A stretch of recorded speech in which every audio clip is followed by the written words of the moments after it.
আসসালামু আলাইকুম প্রবাসী ভাই ও নতুন ভিসা আবেদনকারীরা।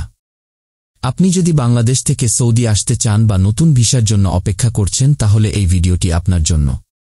বর্তমানে সৌদি ভিসা স্টাম্পিং নিয়ে অনেক সমস্যা দেখা দিচ্ছে। অনেকেই প্রশ্ন করছেন, ভাই আমি সৌদি এম্বাসিতে বই জমা দিয়েছি কিন্তু এখনও ভিসা পাইনি, এত দেরি কেন? আসুন আসল কারণ জেনে নেই।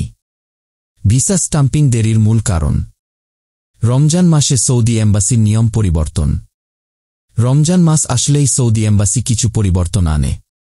আগে এজেন্সিগুলো আনলিমিটেড পাসপোর্ট জমা দিতে পারত, কিন্তু এখন প্রতি এজেন্সি সর্বোচ্চ 20টি পাসপোর্ট জমা দিতে পারবে। এতে আবেদনকারীর সংখ্যা বেশি থাকলে সিরিয়াল অনুযায়ী কাজ হতে সময় লাগছে। আপনার এজেন্সির সিরিয়াল গুরুত্বপূর্ণ।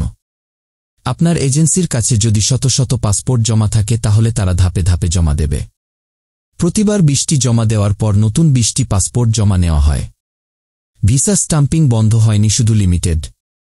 অনেকেই ভাবছেন ভিসা বন্ধ হয়ে গেছে, এটা সত্য নয়। শুধু সৌদি এম্বাসির নতুন নিয়মের কারণে প্রক্রিয়া ধীরগতিতে হচ্ছে। রমজান মাস শেষ হলে আগের মতোই দ্রুত পাসপোর্ট জমা নেওয়া হবে। তাহলে করণীয় কি? ধৈর্য ধরুন, কারণ রমজান মাসে এমনটা আগেও হয়েছে। আপনার এজেন্সির সাথে যোগাযোগ রাখুন এবং সিরিয়ালের আপডেট নিন। প্যানিক না করে সঠিক তথ্য জেনে সিদ্ধান্ত নিন।